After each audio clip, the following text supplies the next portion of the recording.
여러분 안녕하십니까? EBS 초대석 정관용입니다. 우리나라는 국토의 63%가 산림으로 구성되어 있죠. 평평한 땅이 적어서 있을 땅이 없다 이렇게 생각하실 수도 있겠습니다만 숲이 인간에게 주는 이로움 참 말로 다 할 수 없습니다. 그린 닥터란 말이 있을 정도로 면역력을 높여주고 또 우울증에 대한 치료 효과도 있다고 하는 것이 과학적으로 입증되지 않았습니까? 그런데 여러분, 우리나라에 국립산림치유원이라는 게 있다는 사실 알고 계셨습니까? 네, 여기 원장님을 맡으신 분이 여러분 잘 아시는 그 아침 편지의 그 유명한 고도원 원장이십니다. 오늘 초대했습니다. 어서 오십시오. 안녕하세요. 네, 반갑습니다.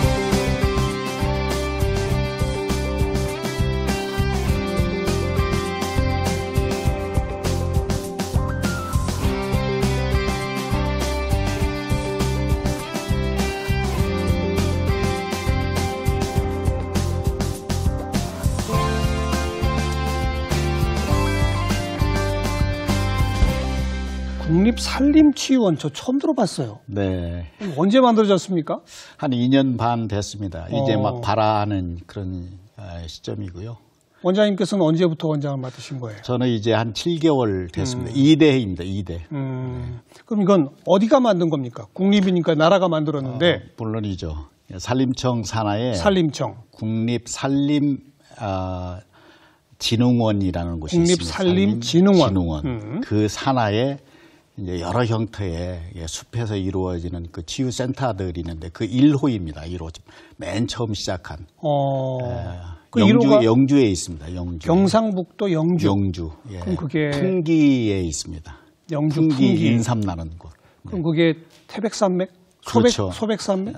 소백산맥. 소백산맥. 네. 1호라고. 백두대간. 네. 네. 1호라고 하셨는데. 네. 그럼 아직 2호, 3호는 없어요? 2호는 이제 준비되고 있습니다. 지덕권이라고 그래서 지리산, 덕유산 권역. 그래서 전라북도 진안에 있습니다. 네. 지금 준비하고 있어요. 준비하고 네. 있고. 네. 목표는 몇 호까지 하는 겁니까? 아마 지금 단계에서는 2호까지 되어 있지만 한 3, 4호까지 가지 않을까 싶습니다. 나중에 평양이 생길지 모르죠. 북한 평양? 네. 네. 그럼 지금 영주 풍기에 있는 그 1호의 좀 우리 시청자분들한테 머릿속에 그림을 좀 그려주세요. 네. 뭐가 있는 겁니까? 거기 가면은? 우선 그 숲에 가면 산다가 말씀하셨잖아요. 면역력이 높아지고 우울증도 치료되고 이건 과학적으로 입증됐죠. 예. 했는데 그곳에서 프로그램을 진행하는 것입니다. 명상 치유 프로그램. 명상. 그래서 운동이라든지 음식이라든지 걷기라든지 향기라든지 요가 이런 것들을 통해서 여러 형태의 그 치유 프로그램이 진행되는 곳입니다. 네. 가장 쉽게는 와서 쉬는 곳이고. 그렇죠. 네. 우리 전국에 휴양림들 꽤 많잖아요. 네. 그거랑 비슷합니까? 시설 조건은 이런 거는? 그러니까 우리가 이제 산림을 이용하는 것이 맨 처음에는 조림이었다가 그 다음에는 이제 휴양 이런 개념에서 한 걸음 좀 더 진일보한 것입니다. 예. 치유, 예. 교육 예. 이런 것들을 한 묶어서 복지라고 보는 것이 산림 복지로 보는 것이죠. 네, 네. 그 중에 한 대표적인 그 플랫폼 역할을 하는 곳이 영주에 있는 산림치유원입니다. 그러니까 우리 일반 국민들은 참여 신청을 하면 네, 누구나 할 수 있습니다. 1박 2일, 2박 3일? 1박 2일에서 한 달 동안 하는 사람들도 있고요. 한 달이나? 예. 장기로 좀 머물러야 할 필요성이 있는 분들은 본인이 판단해서 할 수도 있고 요즘에는 이제 단체로 국가기관이라든지 선생님, 공무원, 군인 가족 그냥 네. 당일치기로 왔다 갈 수도 있는 겁니까? 물론입니다. 엊그제는 선택폭이 다양하군요. 다양합니다. 네. 숲에서 노는 것입니다. 네, 숲에서 쉬는 것이고요. 예. 네. 그러면 저절로 그 맑은 공기, 피톤치드 여러 형태의 유익한 것을 얻어서 머리 식히고 가는 것입니다. 그런 잠자고 할 수 있는 시설들은 다 좀 되어 있고요. 물론이죠. 먹고 자고. 몇 명 정도 걷고. 수용이 가능한 규모가 됩니까? 한 300명 정도 수용할 수 있습니다. 규모가 꽤 크군요. 그렇습니다. 300명 정도. 네. 또 면적은 얼마나 됩니까? 이제 요즘에는 이제 헥타르라고 얘기를 하는데 이제 쉽게 한 60만 평 정도. 이야. 네. 거기 다 구석구석 다녀볼 수 있는 거예요? 물론이죠. 60만 평을 다? 네, 네. 그래요? 그러니까 이제 시설이 있는 곳이 있고 머물고 예. 명상하고 뭐 운동도 하고 수치유라고 그래서 물속에서 하는 여러 가지 형태의 그런 프로그램이 진행되는 공간이 있고 산이 좋잖아요. 그렇죠. 예, 그곳은 이제 데크 같은 걸 깔아서 예. 걷고 쉬고 뭐 이런 공간이죠. 네. 여러 형태의 디자인이 되어 있습니다. 네. 네. 산책로도 여러 코스로 그렇죠. 네. 몇 시간 코스 네, 30분, 1시간, 2시간 이렇게 되어 있고 어떤 곳은 겨울 따라서 걷는 곳이 있고 네. 깊은 숲으로 들어가는 곳이 있고. 네. 네. 네. 이용 요금은 비쌉니까? 쌉니까? 그렇지 않아요. 국립이니까 네. 싸야죠. 네, 생각보다는 쌉니다. 그렇죠. 마음만 먹으면 시간만 내면 언제든지 올 수 있습니다. 네. 한번 오십시오. 게다가 그냥 네. 그 일반 자연휴양림을 가면 자기가 알아서 즐기잖아요. 네. 근데 여기는 프로그램을 준다고요. 그렇습니다. 자, 네, 그 차이가. 프로그램 자랑 좀 해보세요. 어떤 것들이 있는지. 지금 뭐 여러 형태가 있습니다. 그래서 가장 쉬운 것이 산책하는 것입니다. 그렇죠. 네, 그것을 저희들은 이제 걷기 명상. 걷기 명상. 그렇게 얘기를 하죠. 그리고 가장 쉬운 것이 요가입니다. 네, 산에서 또는 뭐 실내에서 요가하는 것. 그다음에 저희들이 그건 누가 강사님이 이제 지도해 주시겠죠? 물론 이제 지도자가 있죠. 예. 그래서 적게는 몇 명에서 많게는 몇십 명까지. 그리고 이제 산을 다니면서 설명을 해주죠. 이 꽃은 어떤 꽃이고 이 나무는 어떤 나무이고 이런 것을 그 숲 해설사라고 합니다. 그렇죠. 그리고 또 산림 치유사라고 합니다. 이제 교육받고 자격을 얻은 사람들이 여러 형태의 뭐 고혈압이다, 당뇨다 이런 분들에게 의료적인 방법이 아닌 방식으로 그것을 낮추고 특히 이제 정신적인 우리가 멘탈 이런 얘기를 하잖아요. 이제 마음의 어려움, 스트레스 그렇죠. 받고 우울증, 뭐 요즘에 조현증 같은 그런 것들은 다 뇌에 고장이 났다고 보는 거거든요. 네네. 근데 뇌에 고장이 났다는 것은 물질적인 것이지만 사실은 그 안에 정신적인 것들이 있는 거죠. 감정, 정서, 기분. 이것을 어떻게 스스로 컨트롤할 수 있느냐. 그런 방법을 치유사들 통해서 물론 완벽하지는 않지만 그렇게 하면 당신이 살아온 삶 속의 경험을 통해서 이건 나에게 맞는 것이다. 그래서 배운 것을 집에 가서 체화해서 반복하면 그게 엄청난 에너지가 되고 무기가 되는 것이죠. 그래서 그런 것들을 이제 프로그램을 만들어 군데군데에서. 그러니까 그냥 그 공간에 있다는 것 자체만으로도 힐링이 되고 그렇습니다. 걸어 다니는 것도 되고 명상, 요가 뭐 이런 것들을 통해서 제일 중요한 건 약이나 이런 거는 그 유효 기간이 있잖아요. 약발이 떨어지면 안 되는 거잖아요. 근데 이거는 말씀하신 것처럼 본인 스스로의 힘으로 자기가 자기를 극복할 수 있는 힘을 키워주는 그게 핵심이로군요. 예, 그렇습니다. 그래서 우리 삶의 이 그 변곡점 이런 얘기 하잖아요. 터닝 포인트. 방향을 바꾸는 거죠. 가장 쉬운 것이 이제 생활 습관을 바꾸는 거죠. 생활 습관을 바꾸기 위해서는 마인드, 생각하는 것을 좀 바꾸게 되고 관점을 바꿔야 되고. 그런데 어느 순간 산에서 걷다가 고도원 원장 만나서 얘기하다가 이게 내 불행인 줄 알았는데 이게 우울한 것인 줄 알았는데 이게 내가 시를 쓸 수 있는 재료가 되는 것이네. 불행으로 생각했던 게 행복의 시작이었구나. 자기 삶을 돌아보게 하고 깊이 성찰하게 하고 하면 그 답이 자기 안에 다 있다는 것을 발견하게 되거든요. 그런 것들을 이제 찾아서 집단으로 또 개인적으로 그게 이제 요즘 말하는 산림치유이고.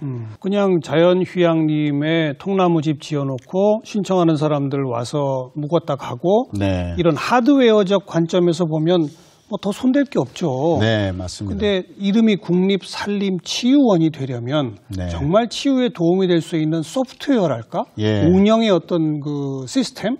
이게 핵심이겠군요. 그렇습니다. 지금 어떤 면에서는 좀 염려스러운 게 시설이 많습니다. 시설은 많죠. 엄청난 돈을 들여서 시설을 해놨는데 그 시설들이 경험이 없이 이를테면 이제 병원의 어떤 시스템을 모르는 사람이 병원을 지어놓으면 의사도 복잡하고 환자는 더 힘들어지고 그럴 거 아니에요. 그런 시설들이 좀 많아요. 그래서 제가 가서도 이제 이 밑그림이 좀 안타깝다 이런 면이 있는데 이제 매만져야 되는 부분이 하나가 있는 것이고요. 그렇죠. 근데 그보다 더 중요한 게 지금 교수님 말씀하신 대로 사람입니다. 예. 누가 운영하느냐, 어떤 생각으로, 어떤 목표점을 갖고 하느냐 매우 중요하고 그리고 그 사람들이 어떤 프로그램을 진행하느냐. 그러니까요.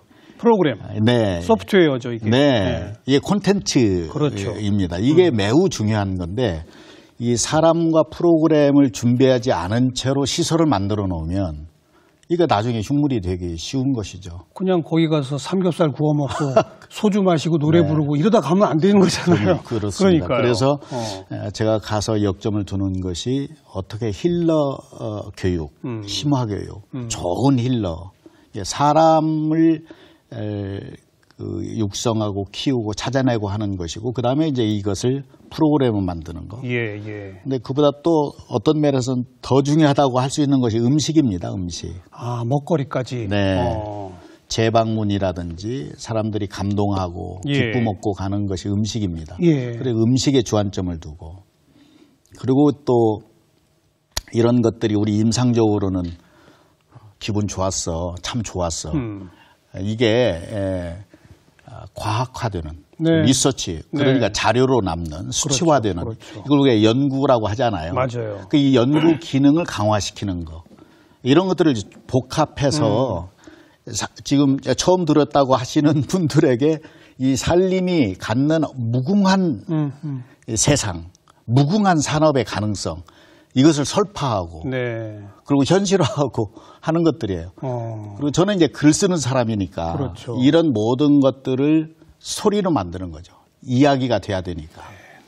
그래서 거기에 이제 혹시 제가 할 수 있는 역할이 있다면 괜찮겠다 이렇게 생각하고 있는 거죠. 지금 그러면 취임하시고 한 7개월 됐는데 네. 먹거리는 어떻게 바뀌었습니까? 노력하고 있습니다. 그러니까 궁극적으로 추구하시는 바는 예를 들면 뭐 산사에서 절에서 네. 먹는 것 같은 그런 걸 추구하시는 거예요? 아니면 어떤 걸 추구하시는 거예요? 절밥은 아닙니다. 그러니까 우리가 음식을 얘기할 때 어떤 재료를 쓰느냐가 매우 중요하거든요. 그렇죠. 그러니까 시장에서 음식 재료를 사면 많은 사람들이 식당을 운영하는 분들에게 좀 죄송한 말씀이지만 1원이라도 싼 값의 재료를 삽니다. 뭐 어쩔 수 없죠. 그렇죠. 네. 이윤을 남겨야 되니까. 그래야 되죠. 그런데 치유 음식은 그래서는 안 됩니다. 좋은 재료를 골라서 사야 됩니다. 그럼 그것을 누가 조리하느냐. 직업적인 그냥 뭐 루틴하게 저희는 이제 사랑, 감사, 정성 이런 얘기를 하는데 그게 들어가지 않은 음식은 아무리 좋은 재료 만들어도 그것을 먹는 사람이 치유되지 않는다. 이렇게 생각하는 거예요. 그래서 조리를 하는 사람이 사랑과 감사와 정성이 담긴 손길로 하는 거. 그래서 이거 음식 재료를 좋은 재료를 가지고 어떻게 저장하고 어떻게 요리하고 이게 이제 치유 음식의 한 과정이거든요. 이것을 먹고 가는 거죠. 그럼 그 요리사분들도 특별한 교육을 받아야 되겠네요. 그래야 되죠. 근데 상당히 먼 길이긴 합니다. 네. 아까 말씀하신 전문 힐러. 네. 요리사도 사실은 힐러의 한 명이다. 최고의 힐러입니다. 사람 살리는 밥상을 만들면 최고의 힐러입니다. 지금 그런 교육 프로그램을 만들어서 시행하고 계신 거예요? 네네네. 거기 채용 조건도 까다롭겠는데요? 그건 저희가 하는 일은 아니고 이제 복지진흥원에서 이제 하는 것이고. 그러나 이제 엄격한 어떤 기준과 그런 거 가지고 하고 있죠. 근데 더 중요한 것은 이제 국가기관과 그런 것을 많이 잘하고 있는 민간기관들이 있습니다. 어떻게 결합해서 결합하고 융합시켜서 제3의 시너지를 내게 하느냐 하는 것이 또 저의 관심사이기도 하죠. 말씀 듣고 보니까 그냥 자연휴양림을 갔다 오는 거 조금 더 뭐 용기 내서 템플 스테이 같은 걸 하는 거 그것과 또 좀 다른 많이 다르죠. 뭔가 있겠네요. 네, 많이 다릅니다. 명상, 치유, 먹거리부터 달라지고 자기 스스로 삶을 대하는 태도의 변화를 줄 수 있는. 그렇습니다. 그래서 인생이 달라질 수도 있죠. 한 번만 갔다 와도. 어떤 사람은? 요즘 어떤 분들이 제일 많이 찾아요, 사실? 그러니까 뭐 단체로 이렇게 오시는 분들 말고라도 좀 오랫동안 계신다는 이런 분들이 진짜 병원에서 못 고칩니다. 이래서 찾아오시는 분들도 그런 많이? 분들도 많죠. 병원에서 포기한 사람들. 그래요. 그러나 그보다 더 중요한 것은 병원 가기 직전에 의료적인 어떤 방식으로 자기 몸을 치유하기 이전에 브레이크를 밟고 오는 거죠. 저는 이제 이것을 이렇게 잠깐 멈춤, 제가 생각하는 명상의 가장 기초랄까 기준이 되는 그 컨셉이 잠깐 멈춤인데 타이밍이 중요하다고 역설을 합니다. 병원 가기 전에. 그러니까 자동차로 치면 엔진 불나기 전에 브레이크 밟고 오셔라. 그래서 그거 우리가 예방이라고 하잖아요. 그리고 병원은 아니지만 보완해 주는 거잖아요. 그리고 어떤 중병에 걸렸거나 그래서 정말 가까스로 그 고비를 넘긴 사람이 회복하는, 빠른 속도로 회복하는. 그래서 당신의 삶의 질을 좀 더 높이는 그런 플랫폼 역할을 하는 거죠. 기대가 됩니다.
자, 이제 우리 고도원 원장 개인 얘기로 돌아가서 국립산림치유원 원장을 맡으셨다 이런 소식을 듣고 아니 딱 적임자시네. 조금 아까 스스로 미리 예고하셨습니다만 그 깊은 산속 옹달샘 이곳이 그 아침편지문화재단에서 만든 곳 아닙니까? 맞습니다. 이거 벌써 한 15년 해오셨잖아요. 그렇습니다. 그죠? 그럼 뭐 15년 동안 해오시던 일 그냥 국립에 가서 좀 더 해사라 이거잖아요. 그렇습니다. 그럼 너무 제자리 아닙니까? 감사하게 생각하고 있습니다. 그 어떤 면에서는 저에게 남은 여생의 마지막 소임이 아닌가 이런 생각하고 있고요. 그 전까지는 사실 한 20년 은둔 생활하다시피 했고 아침 편지만 썼잖아요. 뭐 공직이라든지 이런 자리를 맡지도 않았고 그러다가 이제 이 자리는 이건 공직도 아니죠. 어찌 보면 공직은 공직입니다만 물론입니다. 국록을 먹고 있습니다. 그런데 이제 막 발화하는 초창기인데 누가 어떤 길을 내느냐. 그래서 제가 반가워서 드리는 말씀이에요. 고도원 원장님 같으신 분을 모셔야 15년의 노하우가 쌓여 있으니 제대로 자리 잡을 수 있지 않겠냐 해서 기대가 돼서요. 더 거슬러 가면 아침 편지 쓰시기 전에 김대중 대통령의 연설비서관을 5년 꼬박 하셨죠? 그렇습니다. 그죠? 그전에는 기자 생활하셨고. 원래 기자가 꿈이셨어요? 기자가 꿈이었죠. 그런데 이제 꿈이 좌절됐죠. 이제 원래는 제가 이제 목회자였어요. 아버님이 목사였고.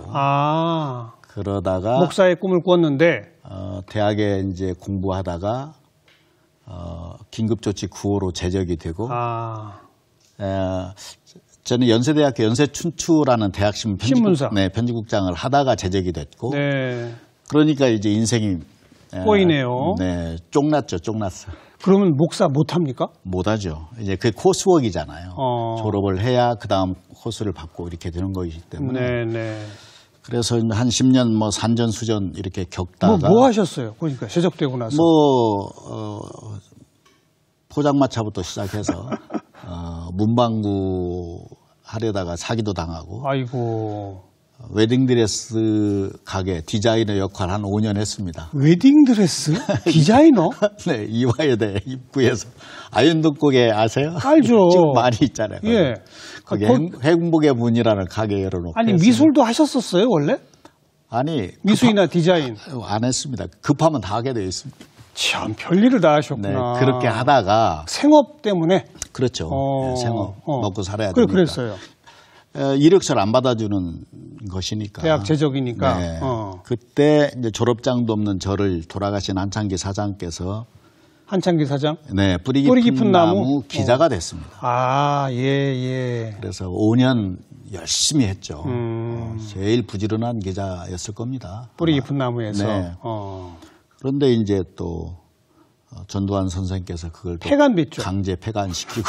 예. 그때 이제 중앙일보에 이제 얼마 전에 돌아가셨어요. 최우석 씨인데 경제부장 하시던 분이 뿌리 깊은 나무를 열심히 보다가 제 글을 아끼셨어요. 생면부지의 분이었는데.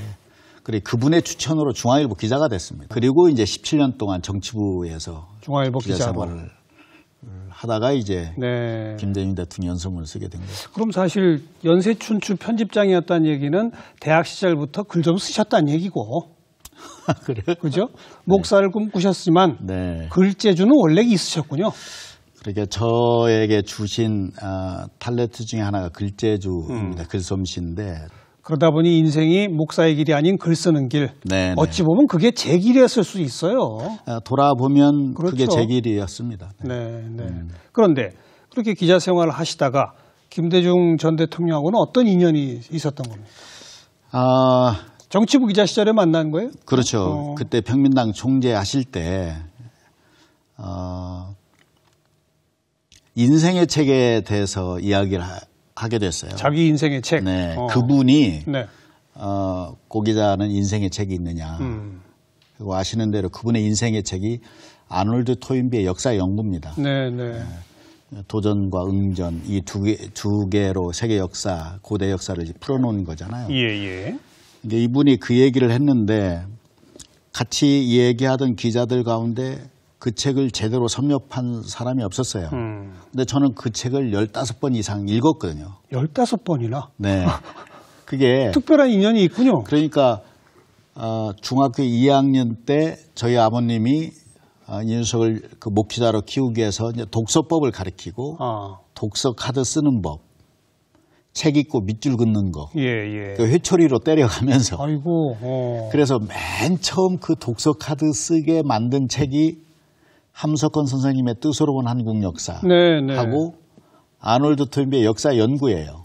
아버님이 딱 정해주신 책이네요. 그게 4권입니다. 뜻으로 본 한국 역사 한 권하고 그때는 그 정대희 박사께서 번역하신 토인비의 역사의 그때는 한 연구라고 했습니다. 상중하 이 4권의 책을 주시면서 밑줄 긋게 했는데 그때는 중학교 2학년 때? 네, 무슨 뜻인지 모르고. 잘 모르죠. 어렵죠. 막 속에서 이제 열불 내면서 이제 했는데 근데 그게 대학에 들어가서 결국에는 그것 때문에 제적됐습니다만 십계명이라는 기명 칼럼을 썼어요. 그 유신 시절에 엄중한 시기에 겁도 없이 그냥 의분해. 그런데 그때 엉터리로 그었던 그 독서 카드에서 영감을 주는 거예요. 그게 다시 읽게 되죠. 뿌리 깊은 나무 기자할 때 또 영감을 주니까 또 읽게 되잖아요. 중앙일보 정치부 기자할 때 취재를 하고 뭔가 100장, 200장 하룻밤에 일필이지해야 할 때 그 책을 그 독서 카드를 보면 영감을 주니까. 그래서 15번이나 보게 돼요. 읽게 됐죠. 어떤 구절은 제가 암송까지 하게 되고. 그런 대화를 하다가 이분도 눈빛이 달라지고 나중에 그런 말씀하셨어요. 어떤 일이 있으면은 이 친구에게 좀 스피치 라이터를 좀 맡겨야겠다 이런 생각하셨다고. 아니 자기